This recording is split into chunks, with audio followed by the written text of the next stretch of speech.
Hello everyone, this is G-Wiz here. So today we're going to be studying these solar panels. So you might have saw me earlier using about 600 watts of power. So I am a little limited on this review for the most part because you need to be consuming power in order to test the wattage with my system.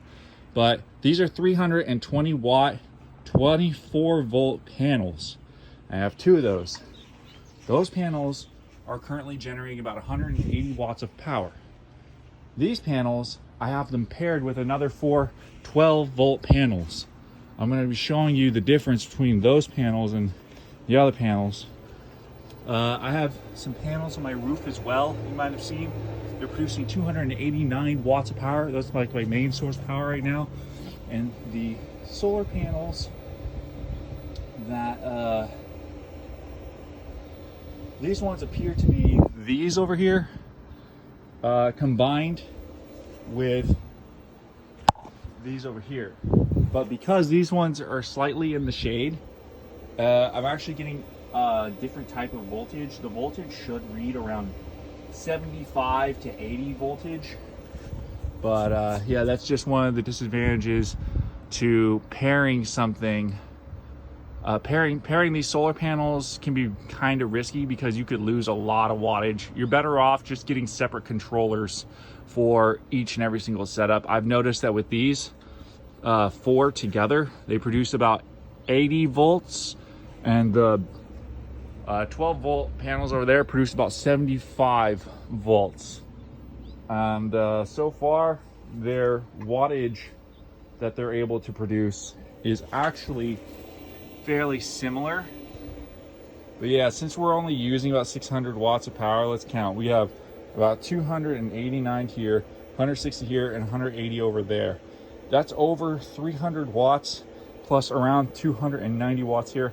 It's basically exactly the amount of power that I'm using. In order to get a maximum reading of how much energy is coming out of the panels truly, we're gonna have to undo at least two of these solar arrays. So we'll turn this one off and turn this one off. And we're gonna check.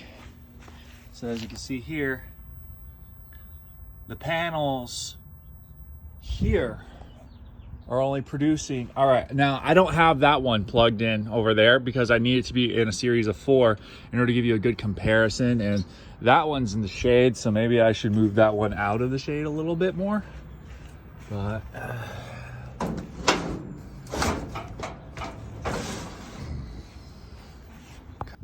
all right, I know these are not really in the best location, but their maximum wattage is only bringing in about 146. Now this is also connected, mind you, with these panels over here.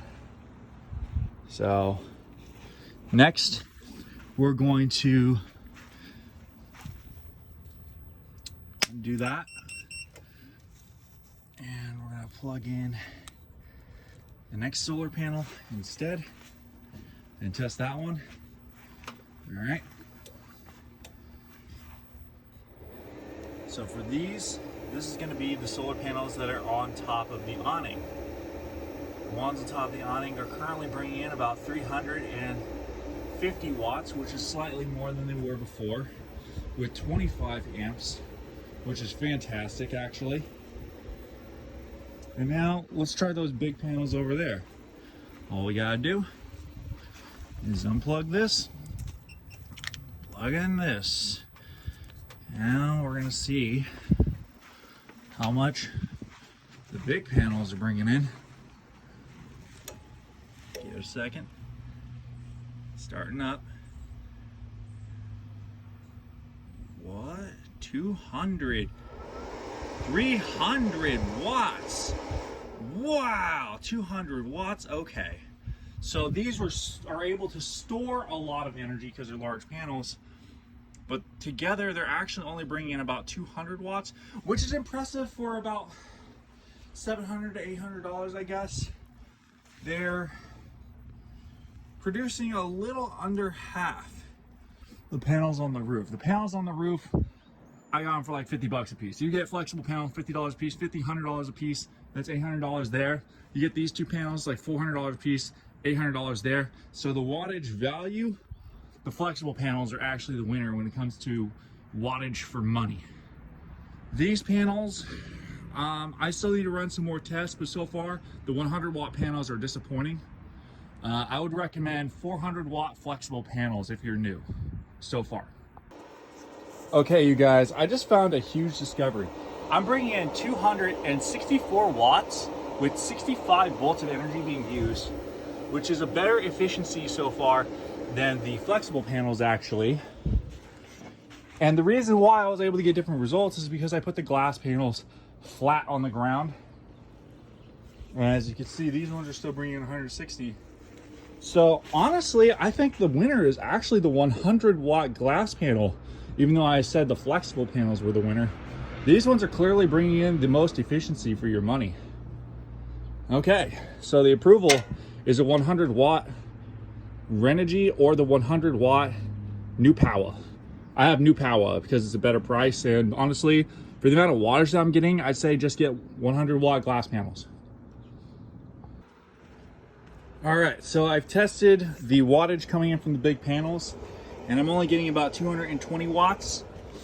So the 320 watt panels versus the 100 watt panels for the price, this is giving me better efficiency, but this works better when there's shady spots on a ground panel.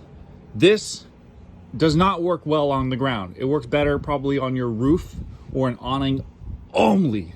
You don't want any shade with those. You will lose everything with the 100 watt panel. That is the only disadvantage I see.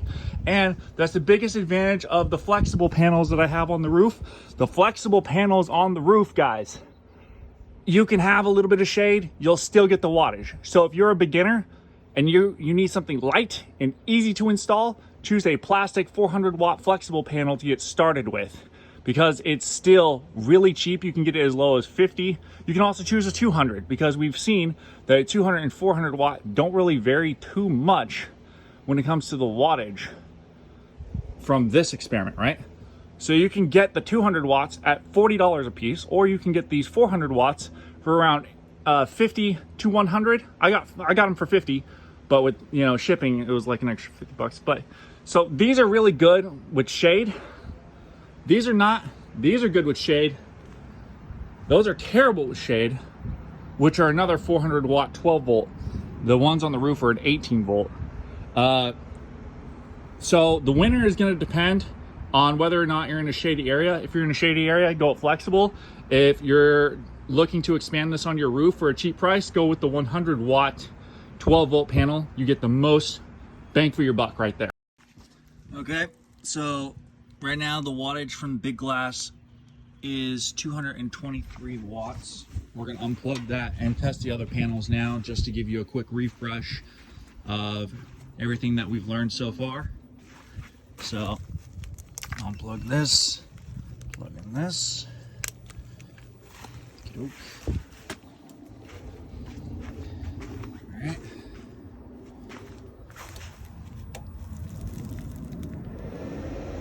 Okay. Panels on the roof bringing in about 400 watts, more or less.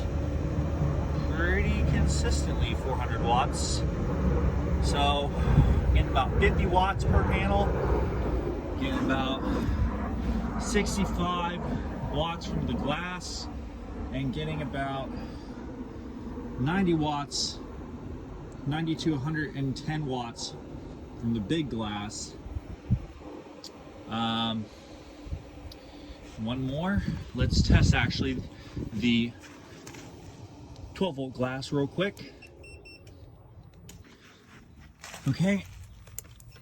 Now we're going to test out the 12 volt 100 watt glass panels real quick. Just wait for it to boot up. You may have noticed that the flexibles are unplugged so that we can get the full wattage from glass. Let's check to see that shade real quick, because these ones make really terrible ground panels. And would you look at that, we're getting a little bit of shade. Isn't that crazy? Wow, just a tiny bit of shade really will throw off these panels real bad.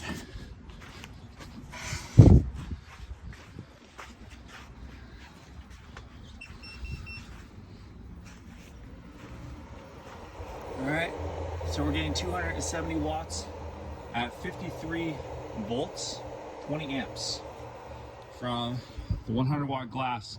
So for the price, the 100 watt glass could be better, but clearly the most difficult to use. And I'm just gonna plug in all my power now at this point. I can't go without power for too long. I have a computer running. I don't want to damage it. You can't run these batteries out all the way either, like that. What's our battery life at? 13.38. It's like 60% power, more or less, for me. Okay. So, yeah. The winner is going to depend on your situation. If you can get these on the roof, put these on your roof. If you want something on the ground, get these ones. And if you need something for your awnings, get the flexibles. This is G-Wiz. I hope this was helpful and helping you choose your panels. Like and subscribe if it was. Take care.